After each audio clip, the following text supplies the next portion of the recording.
my beautiful friends, it's Jasmine and welcome back to another video. I hope that you are all doing very well, sending you my positive vibes.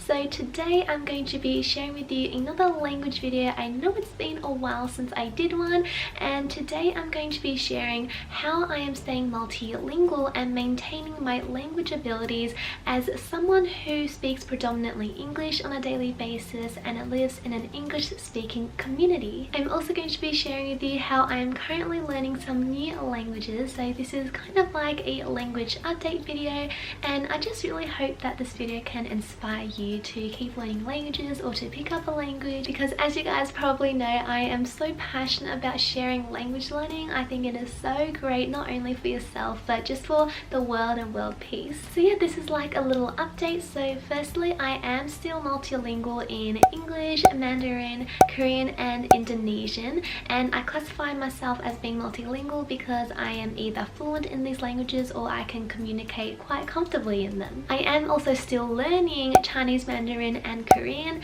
and my new languages are Japanese and Polish, as you may or may not know if you have been watching my videos. But to be completely honest, and I'm always open and honest with you all, I haven't really been prioritizing as much time towards language learning recently, probably for the past couple of months I would say now, because I just genuinely haven't felt the innate desire to. And it doesn't mean I'm not passionate about language learning. You may know that I am all about going with the flow and tapping into your intuition, because I think that everything happens for a reason. You are always guided by your inner guide.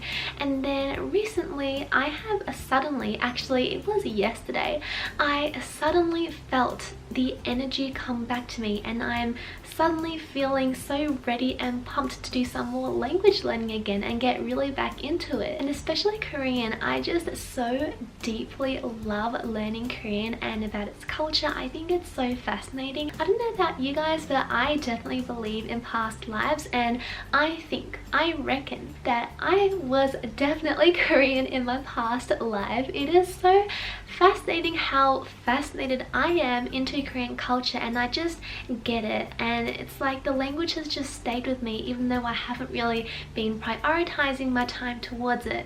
It's so cool. But anyway, continuing on with the update, I am currently no longer learning Indonesian at the moment. Maybe I will in the future, but for now I don't have the desire to. But the other day, or I think it was the other week, I actually had a conversation with a very lovely Indonesian lady, and I was honestly so surprised at how much Indonesian I retained, considering I haven't studied it or learned it for the past year or so. So that kind of inspired this video today. So I just want to share with you all how I'm currently maintaining being multilingual, even though I don't intentionally carve out time in my day every single day to learn a language, and also how I'm learning new languages, which is Japanese and Polish, on top of staying multilingual. Alright, so let's get into the how I am staying multilingual. Firstly, I am just exposing myself still every single day. So even though I don't intentionally take out time every day to study a specific language, so for example, not every day I will take 20 minutes to study Korean, for example, but I still expose myself to all of these languages that I've been learning, and that is usually through YouTube and Instagram or some form of social media. So this still allows me to come across these languages every single day, and in a pretty practical context as well. So what I love doing, for example, for Korean is on YouTube, I love watching Talk to Me in Korean's videos. If you have watched all of my language videos, you probably would have noticed that I have mentioned them in pretty much every single video because I just love them so much. It would be a dream to collaborate with them. So that's an example. I also follow them on Instagram and just other language accounts on Instagram. So I highly recommend you follow people on whatever social platform you use that speak that language. I'm an avid listener of podcasts as well, and sometimes that includes listening to language podcasts. So for example, the Talk to Me in Korean, they have a podcast, and also Polish, and just there's lots of podcasts out there. Another way that I maintain maintaining being multilingual is that if I truly feel the desire in my heart to learn a language, like that sudden rush of energy through me, then I will prioritize time in my day to study it. I hear all the time people saying that they don't have time to do this, they can't because they don't have enough time to study a language, but in reality we all have the same amount of hours in a day. Yes, our situations and circumstances are different, but if you truly want to do something and you really love it, then you will find a time to do it no matter what, and it's all about prioritizing. So if that means getting up half an hour earlier in the morning so you can carve out half an hour in the afternoon to study a language, then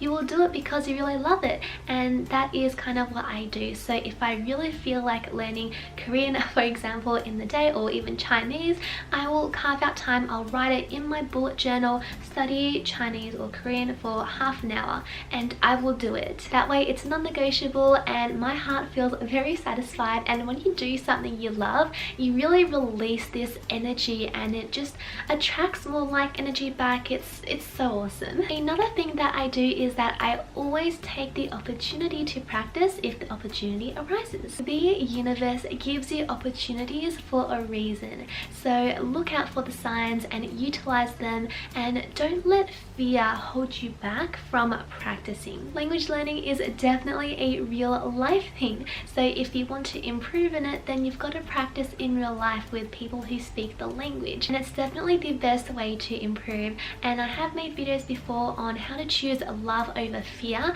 but essentially you've got to just gently close the door on your inner critic and really not be afraid of other people's judgments or anything, because the more you get to practice, the better you will get and the better for your own greater good. The examples of me taking the opportunity to practice is messaging my friend in Korea in Korean, or if I go out somewhere to a shop or a restaurant and the assistant is speaking a specific language, I'll talk to them in that language. Yeah, just a variety of different situations. And also that time I was speaking Indonesian in the conversation with the lady, and that actually happened in an IGA shop. Another way that I stay multilingual is that I utilize the law of attraction. I am making a video very soon on this, which I'm so excited about, so if it hasn't been released yet and you're watching this, I hope that you stay tuned for that. But essentially I just act as if. There is a lot that I will be talking about the law of attraction, but basically when it comes to language learning, I just act as if I am still fluent in all of these languages. I know it may sound funny, but it definitely works. Our minds are pretty amazing things, and you can make it believe something if you keep repeating it to yourself over and over again, because what you focus on grows stronger. And when I act as if I'm already fluent, it gives me confidence. So referring back to the conversation I had in Indonesian, initially the first 1 or 2 seconds when the lady started speaking Indonesian to me, my brain kind of freaked out and the inner critic started to take center stage. It was like, Jasmine, you don't remember anything, what are you doing, start speaking English. But then because I'm able to now master my inner critic and gently close the door on it from a place of love, I chose love instead, and I felt confident, I acted as if, and I just started speaking Indonesian and it just flowed out of my mouth. Another way I am maintaining being multilingual is I use my resources. This is heavy. Oh. So yeah, I still utilize all of the resources that I have, which I'm so grateful for. And when you feel grateful, you will use what you have because you just appreciate it so much. So I still have my Korean dictionary, Chinese dictionary, I have Chinese books, my essential Korean grammar book, another Korean dictionary and phrase book. This is the first one I ever got. Also this Chinese phrase book, the Talk to Me in Korean ebook, which I printed out, and I love this so much. And also of course my notebook for making notes in Korean. And I have made a video before on all of my resources, so feel free to check that out. Another way I am keeping up with being multilingual is I write. So just like in my Korean notebook, I sometimes will just randomly write some Korean, whether I copy out some phrases or copy out the lyrics to a song or use the Talk to Me in Korean website. And lastly, I do also want to mention that even though I do use the law of attraction, I definitely acknowledge that I do have a gift given to me by the universe, God, the creator, for learning languages. But of course, that doesn't invalidate the fact that anyone can be or stay multilingual. You honestly just have to show up, put in the effort, because I still put in a lot of effort into my language learning. I don't just do it overnight. I give it my energy, I place my focus on it, I have a positive and growth mindset, and that all adds up. So now onto how I'm learning some new languages, which are specifically Japanese and Polish. And I am taking this very casually. I'm not doing this every single day, but just anytime I feel like it. So firstly, for Polish, as you probably know, I've been using this app called Flash Academy, and I love it so much. So today I'm just so excited that this video is in collaboration with Flash Academy, and I have showed this in previous videos before. So I love using Flash Academy because they have so many different modules you can go through, and they have really fun quizzes which are short and concise, so you can do them in even 5 to 10 minutes, and they have a variety of different vocab you can learn as well. So this is my go-to app for learning Polish. And like I mentioned earlier, I also listen to the Polish podcast on iTunes. And as for learning Japanese, this may seem kind of interesting, but one way I have been learning a bit of Japanese here and there is through watching Japan travel videos, because I really would love to go to Japan, but just by watching videos I can learn the names of some places and the pronunciation and just everyday words for like directions and things like that. And I also have this phrase book which is so cute, so sometimes I'll just look through it, just open a random page and learn a word. I also have my language notebook which is divided into Polish and Japanese, so I'll make notes in here. And I always set myself goals in language learning, whether I'm learning a new languages or improving on current ones I'm learning. I always set myself a crystal clear goals that I can achieve in the short term and in the long term. So for example, a short-term goal would be today I will learn 5 new Polish words. And they are also always intrinsic goals as well, and what I mean by that is that it comes from inside the heart. I do it because I genuinely love and want to, not because I want to impress anyone else or all these other external factors. It comes from the heart. I also pay attention whenever I hear someone else speaking it. So every time my dad and I go to the market, I always hear Polish people around, and so I'll just pay attention to the pronunciation and just how they're speaking it. And also when it comes to Japanese, I'll just really tune in. A positive and growth mindset is of course everything when it comes to learning a new language, because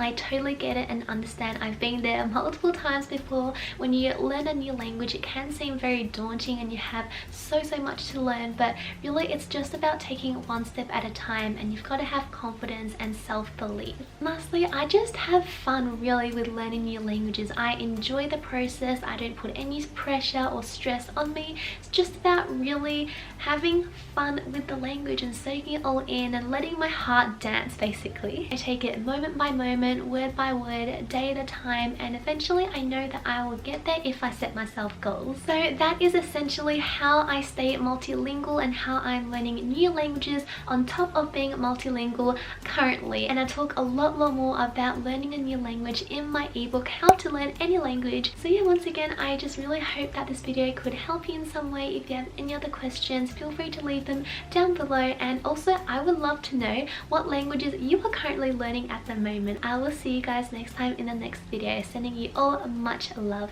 Bye!